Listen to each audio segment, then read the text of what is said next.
আসসালামু আলাইকুম।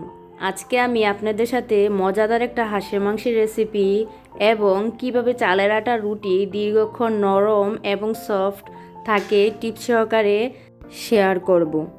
যাদের হাঁসের মাংস মজা হয় না বা হাঁসের মাংস রান্না করার পরেও গন্ধ থেকে যায়, তারা খেতে পারেন না, আজকের এই রেসিপিটা ট্রাই করে দেখতে পারেন। হাঁস রান্না করার জন্য প্রথমে আমি একটা প্যানে রান্নার রেগুলার তেল দিয়ে দিচ্ছি। 1 কাপ পেঁয়াজ দিয়ে দিচ্ছি। পেঁয়াজটা আমি একটু হালকা করে ভেজে নেব।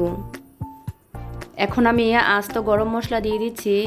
মশলাটা দেওয়ার পর একটু নেড়েচেড়ে ভেজে নেব। এখন আমি বাটা মশলাগুলো ব্যবহার করছি। 2 চা চামচ দিচ্ছি রসুন বাটা, 2 চা চামচ দিচ্ছি আদা বাটা। আদা রসুনটা একটু ভেজে নেব। এই পর্যায়ে আমি সামান্য একটু পানি অ্যাড করব শুকনো মশলাগুলো দেওয়ার জন্য। এখানে আমি লবণ দিচ্ছি স্বাদ মতো, যার যে স্বাদ মতো লবণটা ব্যবহার করবেন। হলুদের গুঁড়া দিয়ে দিচ্ছি 1 চা চামচ। মরিচের গুঁড়া দিচ্ছি আমি 2 চা চামচ। হাঁসের মাংস একটু ঝাল ঝাল হলেই ভালো হয়, আপনারা আপনাদের স্বাদ অনুযায়ী ব্যবহার করবেন। এখানে আমি দিয়ে দিচ্ছি ধনের গুঁড়া 1 চা চামচ এবং ভাজা জিরার গুঁড়া 1 চা চামচ। মশলাটা দেওয়ার পরে আমি একটু নেড়ে চেড়ে কষিয়ে নেব।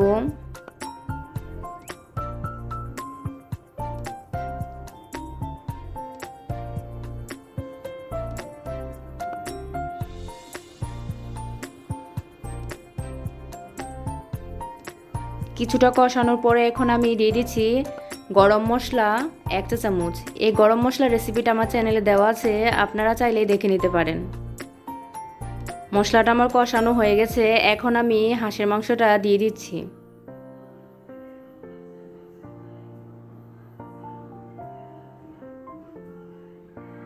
মশলাটার সাথে মাংসটা একটু ভালো করে মিশিয়ে নেব।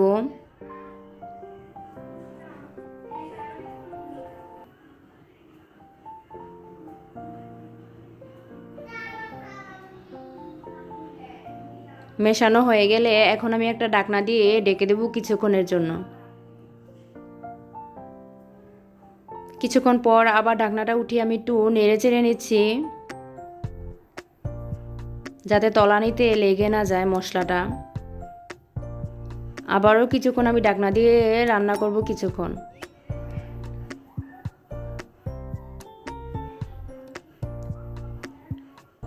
মাংস থেকে আমার অনেকটাই তেল বের হয়েছে,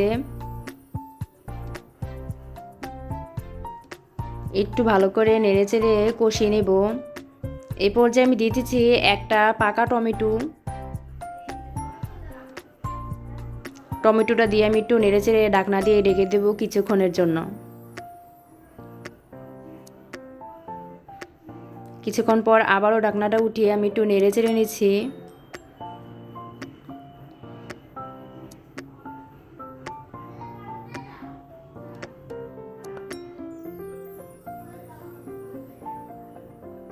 ঢাকনাটা উঠিয়ে আমি আবারও একটু নেড়ে চেড়ে নিচ্ছি, যাতে তলানিতে লেগে না যায়।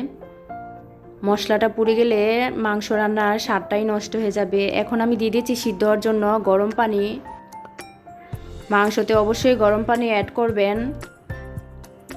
এখন আমি সিদ্ধ হওয়ার জন্য কিছুক্ষণ ভালো করে ঢাকনা দিয়ে ঢেকে দেব।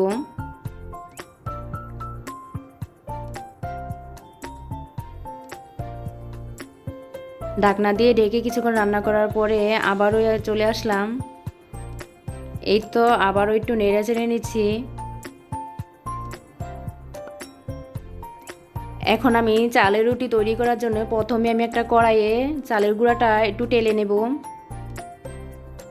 চালের গুঁড়াটা একটু টেলে নিলে রুটিটা নরম তুলতুলে হয়, অনেকক্ষণ নরম থাকে। আমি গুঁড়িটা টেলে নিচ্ছি। এদিক দিয়ে আবারও হাঁসের মাংসটা কষিয়ে আলু দিয়ে দিচ্ছি আমি এখানে। মাংসটা আমার প্রায় সিদ্ধ হয়ে গেছে।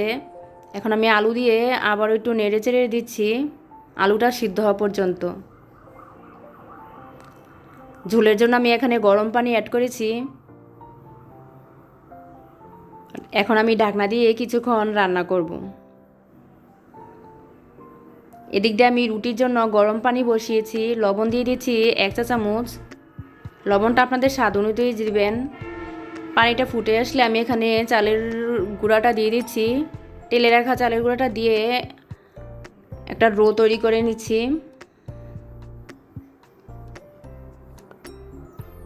এদিক দিয়ে আমার হাঁসের মাংসটা অনেকটা হয়ে গেছে, দেখতেই পাচ্ছেন একদম সিদ্ধ হয়ে নরম হয়ে গেছে, আলুও সিদ্ধ হয়ে গেছে। এখন আমি দিয়ে দিচ্ছি আবারও 1 চা চামচ গরম মশলা। গরম মশলাটা দিয়ে মাংসটা একটু নেড়ে চেড়ে নিচ্ছি। মশলাটার সাথে মিশিয়ে নিয়ে এখন আমি ডেকে দেব।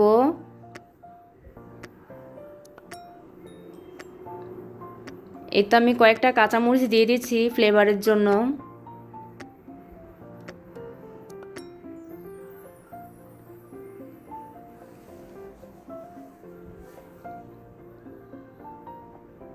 কাঁচামরিচটা দিয়ে একটু নেড়ে চেড়ে ঢাকনা দিয়ে আমি ডেকে রাখবো কিছুক্ষণের জন্য। এদিক দিয়ে রুটিগুলো আমার বেলা হয়ে গেছে। এই তো হাঁসের মাংসর ফাইনাল লুক, খুব লোভনীয় হয়েছে।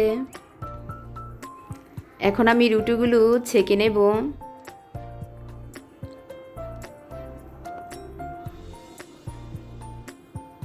একটা প্যানে আমি রুটি দিয়ে দিচ্ছি। এই তো আলতোভাবে আমি রুটিগুলো ছেঁকে নিচ্ছি। প্রত্যেকটা রুটি ফুলেছে। এভাবে আমি প্রতিটা রুটি ছেঁকে নিয়েছি। সবগুলি রুটি আমার ছেঁকা হয়ে গেছে। এই তো আমার হাঁস রান্না ডান। দেখতেই পাচ্ছেন কতটা লোভনীয় হয়েছে। মাংসটা রান্না অনেক মজা হয়েছিল, কোনো বাজে স্মেল ছিল না। আশা করছি আজকের এই রেসিপিটা আপনাদের অনেক ভালো লেগেছে। যদি ভালো লেগে থাকে আমার চ্যানেলটা সাবস্ক্রাইব করবেন, আর একটা লাইক দিয়ে আমার পাশেই থেকে যাবেন। আজ এই পর্যন্তই। আল্লাহ হাফেজ।